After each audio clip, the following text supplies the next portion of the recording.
Come on, Soda Pop, let's go. Item number 10 is a presentation of the final report of the Minnehaha County Election Review Committee. Bruce Danielson.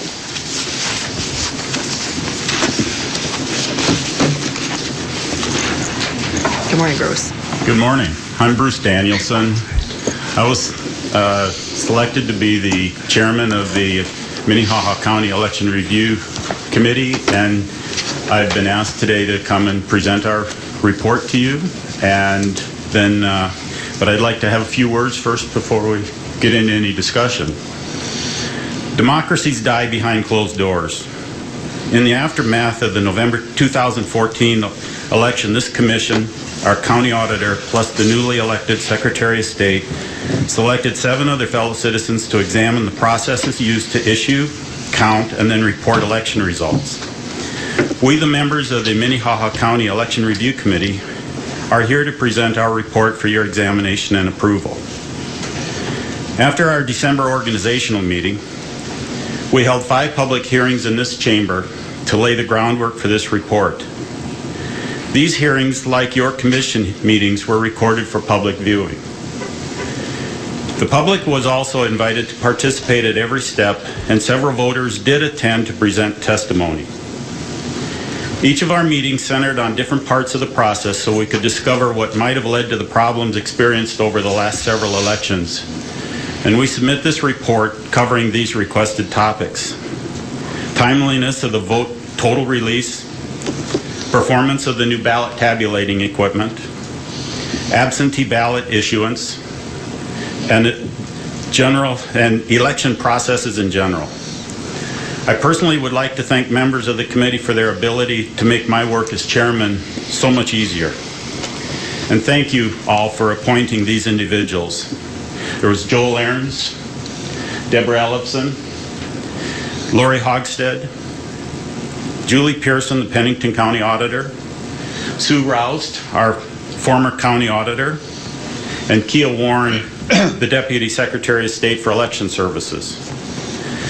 The committee's depth of process knowledge, law, and their personal interest in finding answers took us to many surprising discussion areas. We would also like to thank Robert Wilson, Assistant County Commission Administrative Officer, who served as our support staff. He was able to bring to our meetings the people, resources, that were needed to compile this report. We were not asked to place blame on any person or persons, but to insist in helping to find solutions to the problems we identified. We found both system weaknesses and strengths during our meetings. The willingness to share information by everybody involved was evident throughout. It was interesting to see and experience the surprised looks combined with the note-taking as we moved through the agendas. I, for one, learned a great deal from these freewheeling discussions. Each of us will be interested in watching the implementation of our findings. We also learned through the process many things not included in your initial instructions. These may not be part of our final report, but we can be assured our county auditor and his staff will be sharing them and likely be keeping them in mind as they move forward. A goal of our proceedings was to open the election process for smoother elections. The many federal and state law changes, combined with the use of more technology made necessary by the Help America Vote Act, brought about a perfect storm of problems our systems were never designed to handle. Moments ago, I quoted Judge Damon Keith's statement, "Democracies die behind closed doors." I use this quote because our fellow citizens have become skeptical of the very process used to elect our leaders. We Americans cherish our right to vote and want our votes to count. When decisions surrounding this right and processes used are implemented out of public view, there builds skepticism leading to apathy. We hopefully have assisted in opening the system to the public so they can feel secure their votes are counted as intended. Thank you again for allowing us to help in this process. We're free to take any questions that you may have. Are there any questions for Mr. Danielson on the report? Commissioner Barth?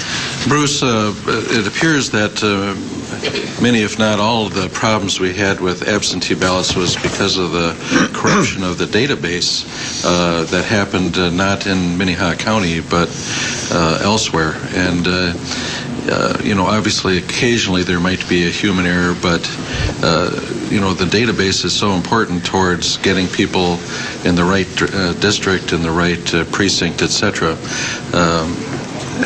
How bad was the database? I was astounded by how bad it was. The issues that we ran into, I started to discover things before the election, and one of the things that I decided when we went to this process of having these meetings was to go in and actually look at how bad the data was. I had already discovered a series of problems, and in our meetings we highlighted the process prior to the election, the general election, from moving from the county's AS400 system to the state's database system managed out of Pierre. We found the state's database programmers were able to change data without the approval of our local county auditor.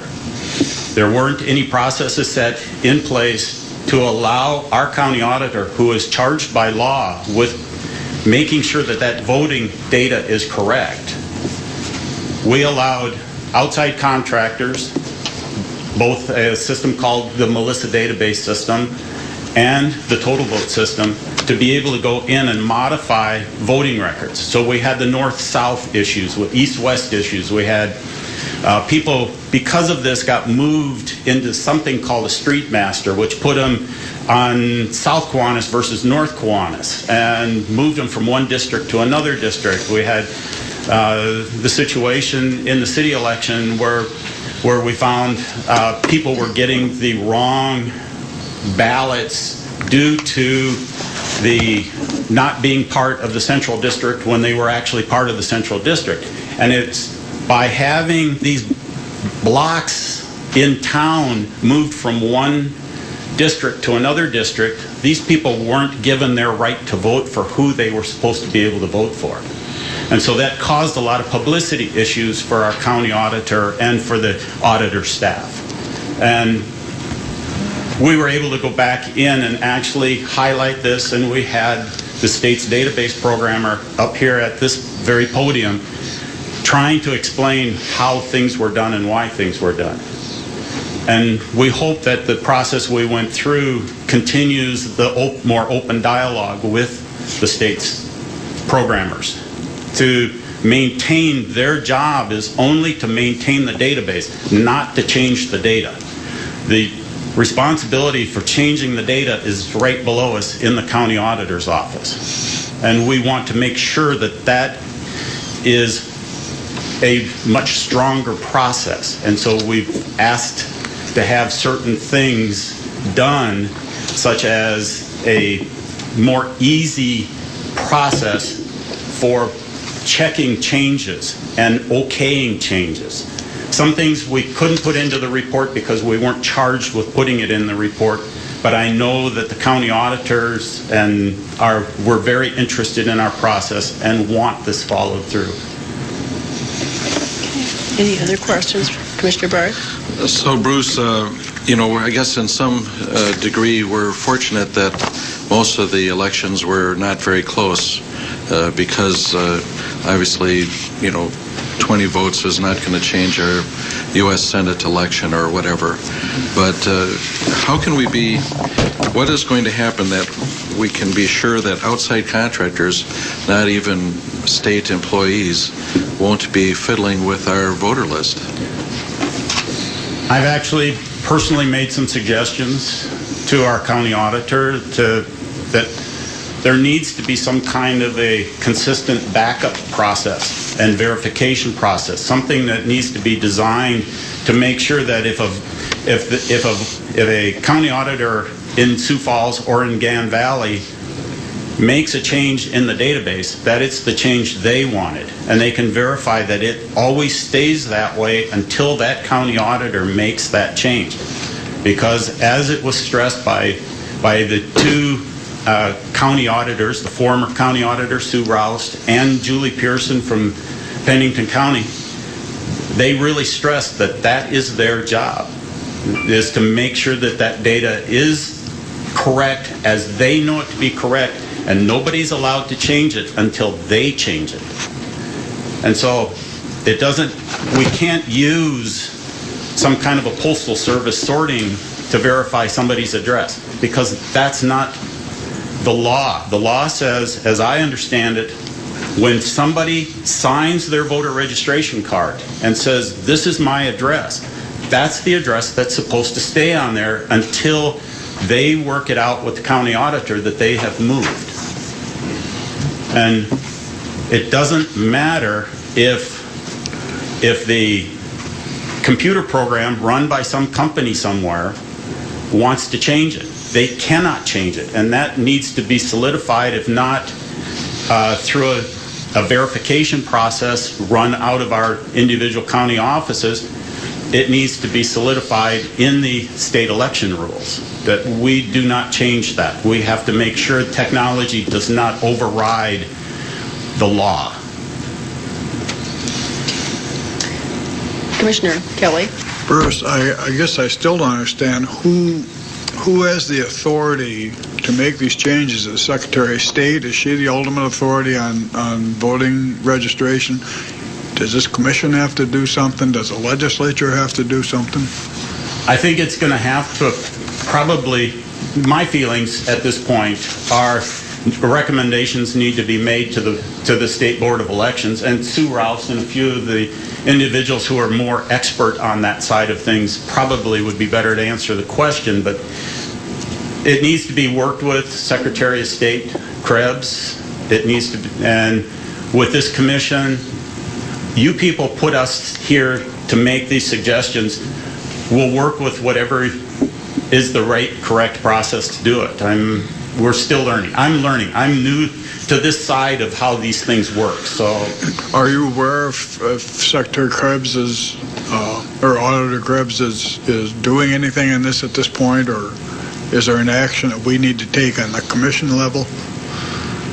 That would be, personally, I would ask you to make a recommendation and to follow through on our recommendations that we have put in here. Okay. And then we work that through the Board of Elections. I understand that's part of the process. And with the county auditors, we had 21 county auditors who also submitted statements to our committee saying that they were also having problems, and they were trying to figure out where the problems were coming from.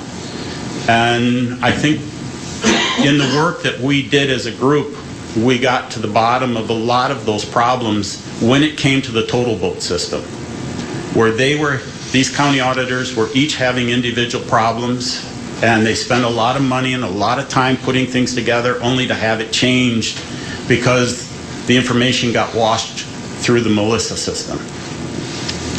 So we would like to have the county commission accept this report and help us move it forward and go through the processes of correcting all of these different issues and using the information that we've gained in our hearings to also solidify the other changes that are needed that were outside of the purview of our exact purview of our group. We had 7 volunteers, which Bruce mentioned, and I'd like to thank each one of them. They committed time to 6 meetings, and I don't think they were short meetings. I think they were long and involved meetings, and it was all volunteer time, and I'd like to thank you sincerely for putting that effort in and coming back. They've brought us 13 recommendations for the Commission in the Auditor's Office to review and to work through how we can solve some of those issues that have been brought forward. Are there any other comments or questions? Commissioner Benega? Well, I just have a couple of comments. And Bruce, thank you for your report, and I'm sure that we will accept it and move forward. Have you put together any kind of a, quote, budget for the equipment concerns that were made in reference to, like, the ballot scanners and those kinds of things that I think could potentially be coming out of the HAVA funds? Which obviously the state also controls in a way. The other issue that I'm a little unclear about, that you made comments about in your report, are the issue of space needs. Yes. How has that changed from prior years? Can you give me an example of what we need to do and how much more space we need to access so that, frankly, there's enough room to do the job that they're required to do? Well, in the elections that I've been involved in over the last several years, it's always been kind of a tight issue working downstairs in the two rooms essentially that were set aside downstairs. And in this process, we got essentially a map of the building so that everybody could understand how everything flowed. And you could see where there were places where it was cross traffic, and it was kind of hard to keep control of the situation to make sure that the auditor's office, their statutory requirements were met, and the openness of the process so people could watch the issue, the election going on and our tabulating. We discovered we need more of the resolution committees, because the new machines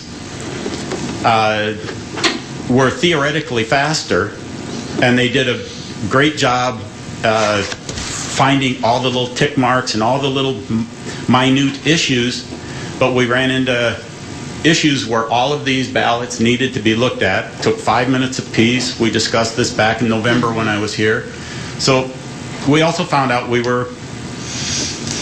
the machines were set up incorrectly with the help of es&s, the supplier of the equipment. So we didn't understand, the auditor's office didn't understand all of the different requirements and all the different things that were done, because es&s, I believe personally, oversold the equipment and left us with too few resolution boards.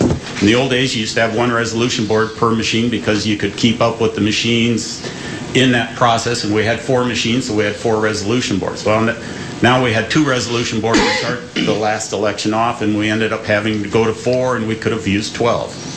But, these are issues that we found out in this whole process. What we need to do is have room for those resolution boards. And the important thing for us to be able to do as a resolution board member is sit by that machine so that we can be the judge of what's going on that machine. If we see something wrong, we should be able to stop the machine. If we're in another room where we can't see the machines working, then we can't stop the process and make them redo it. And that's very important.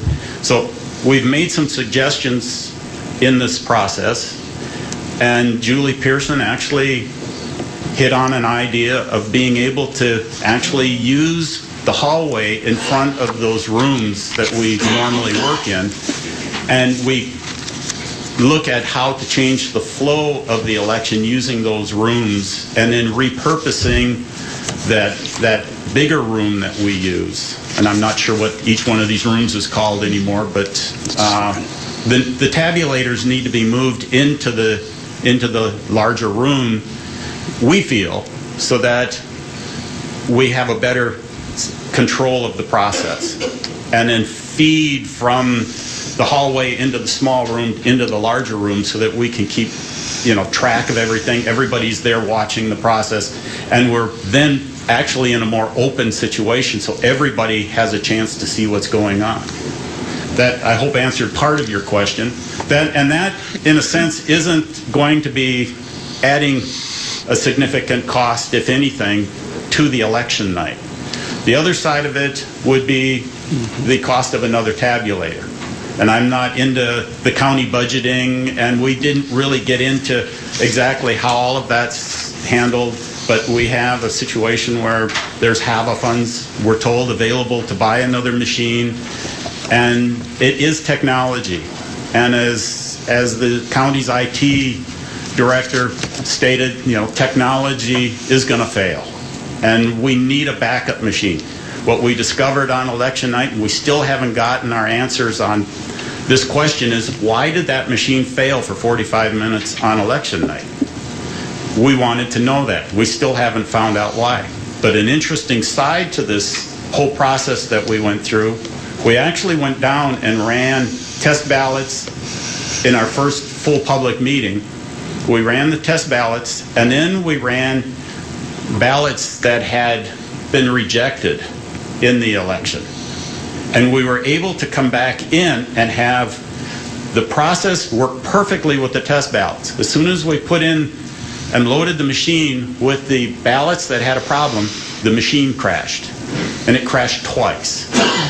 And so we weren't able to actually find out what was going on with that machine. And the es&s representatives were struggling to get it started. And we had to go to the backup machine and get it to finish our process. And that was a very important lesson to the whole process, because if es&s is standing here and they're the experts and they can't make the machines run for us, they can't get it back up and running in a timely fashion, it gave us an indication that there was something going on, that we need to have some better process for making sure we have enough tabulators to get the job done. If we're gonna go 100% towards mechanization of the counting process, then we better have enough equipment here so that we can do the job not quickly, because I'm not a big fan of getting it done fast. I'm here to say, and our group was here to say, we want it done properly. And so if a machine crashes and we're stuck with one machine to finish out the process on election night, it might be election week before the whole process is done. Because at 9:15 in the morning, that Wednesday morning, I marked the last ballot as a member of the resolution committee because of those issues that we were running into with those machines. And if the people demand it to be done faster, then we're going to need more machines to make sure that they can get it done in time. Commissioner Bennigan? I have one more comment and then I'll be quiet. In this whole process, those of us who are elected officials are used to taking cheap shots. I mean, that's just part of the job.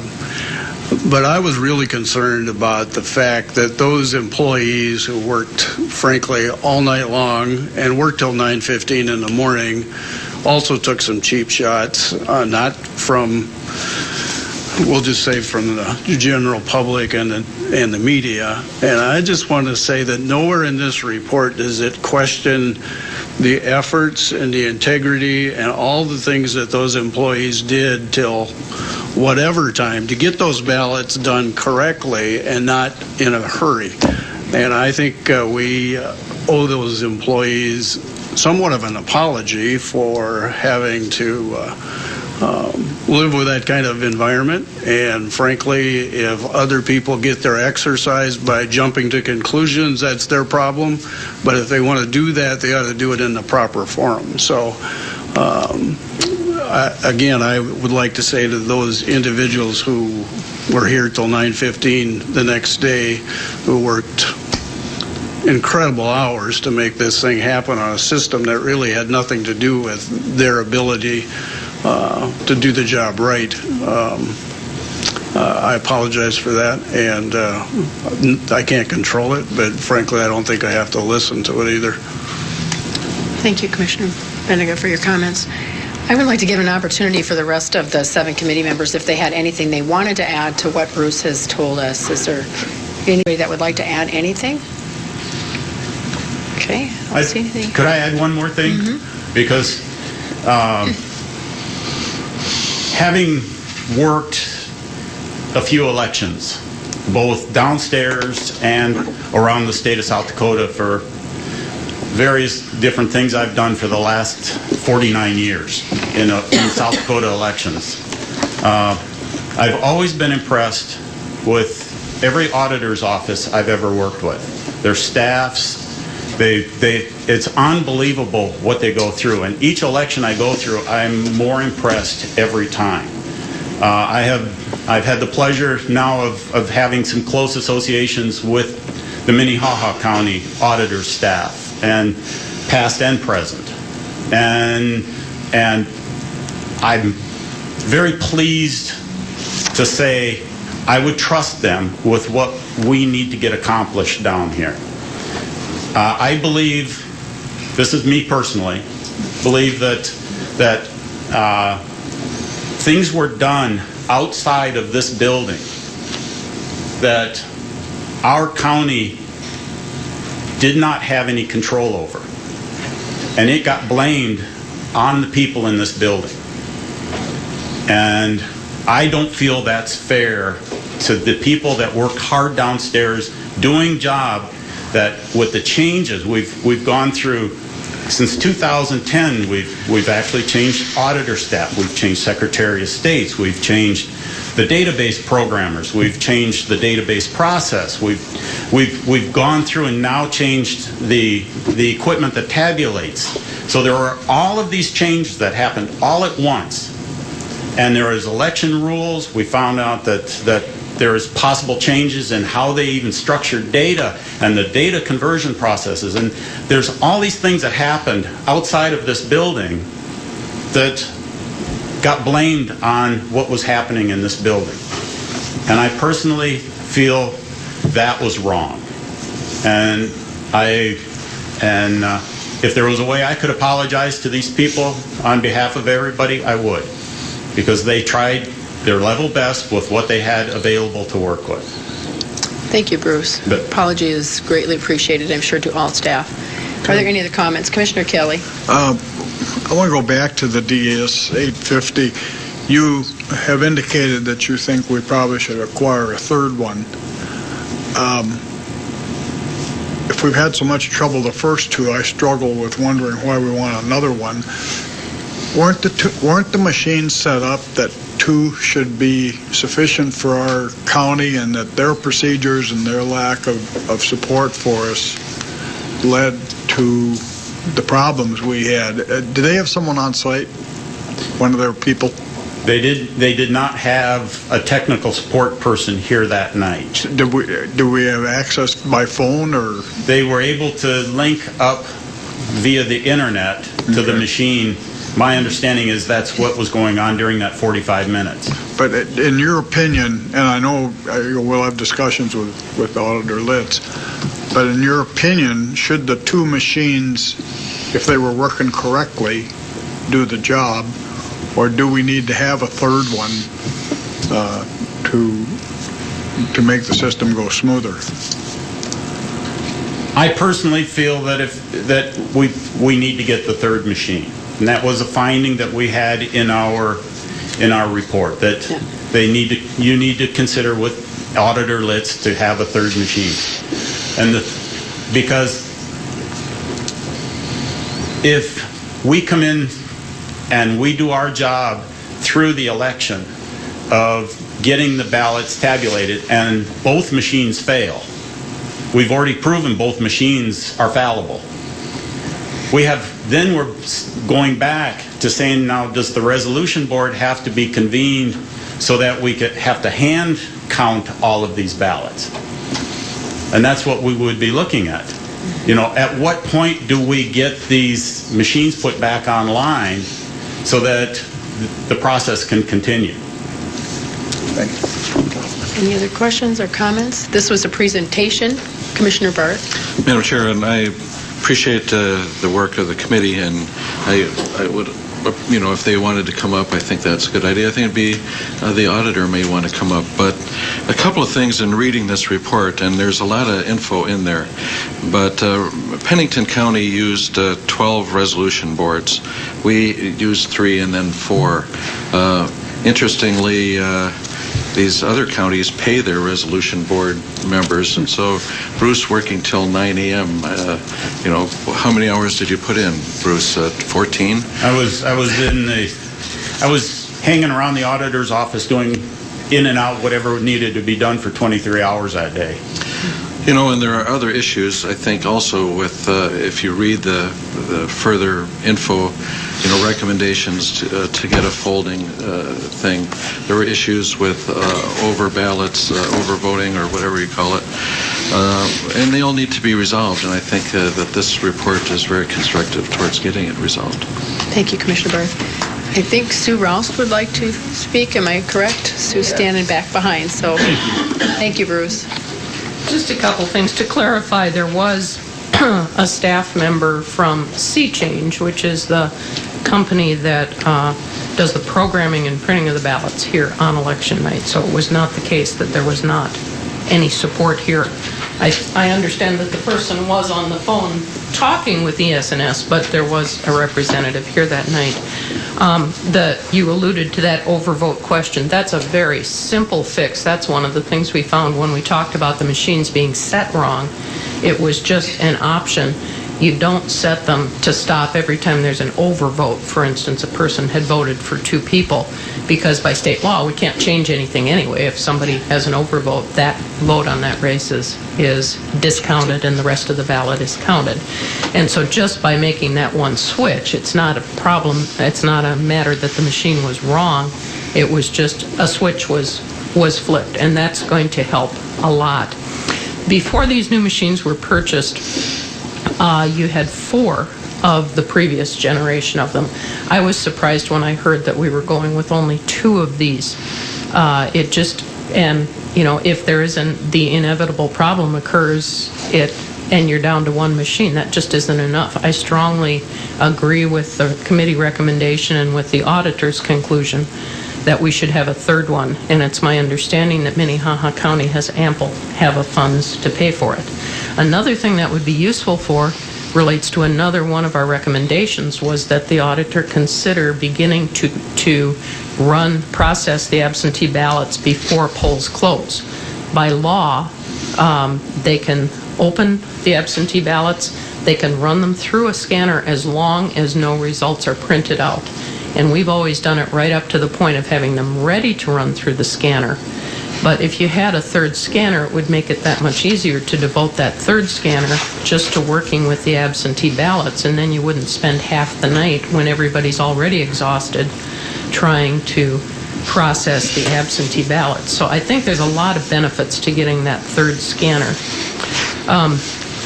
There has been some comment about total vote, which is the new election management system that was installed by our previous Secretary of State. And one of the big benefits, I believe, of this committee was the fact that we had the state election director on it. Now we have a new Secretary of State. She has brought back staff that was in the office prior to the previous secretary's tenure. But what the issue is that the previous secretary had installed this whole new system, and so we've got staff that have been there before, are very experienced, but came in knowing basically nothing about the total vote system. This is the system now that holds all our state voter registration data, that is used to design ballots, that it is used for reporting and so on. And so I think it was a tremendous benefit to have a representative from the Secretary of State's office here to hear about the issues and to hear the report that Commissioner Litz compiled of those 21 auditors who had their own comments about total vote. I know that the Secretary of State has had, I believe, at least 2 meetings.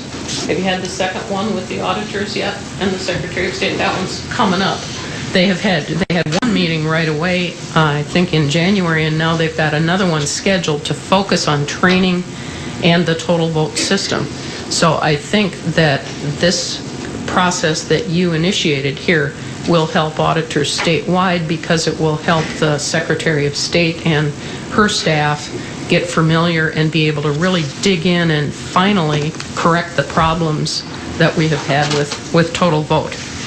One other comment, Gerald, Commissioner Bennigan, I think you asked about the... I'm Gerald, too. Sorry about that. Ask about the comment we had on space. We are very concerned about space. And obviously one of the things we were told was going to be happening is happening right now. We're losing this room out here that has been used for processing of absentee ballots on Election Day. I look at that and I wonder where absentee ballots are going to be processed the next general election. When I started as auditor, there was no extra space in this building. We had to process ballots across the street, upstairs in the extension building. And that involved taking absentee ballots out of a secure space in this building, taking them on carts across the street in who knows what weather, processing them there, bringing them back here to count, and that's what I see in your future. We felt that the commission really needs to think about the space needs for elections and how you're going to handle elections. The idea of using that north hallway on first floor, I think, is a great one, and I'm sorry that I never thought of it, because when Julie suggested it, I thought, oh my gosh, that makes so much sense. That doesn't deal with the problem of absentee ballots. In a general election, we've used all of this room and all of the room that was there and been so crowded people could barely breathe, much less move around. If we're going to improve our speed of counting absentees, even start to count them before the polls close, we've got to have adequate space to do that counting. I don't know where it's going to be, but I hope that long before November of 2016, you're talking with Auditor Litz about how you're going to handle absentees now that he's lost one more of the critical spaces that he had. So, thank you. Thank you, Sue. Any questions for Sue? Any other comments from the committee? Okay, thank you for your report. And like I said, we will be reviewing and working with the auditor to see where we can go from here. So thank you very much. Come on, Soda Pop, let's go. Come on, let's go. Come on.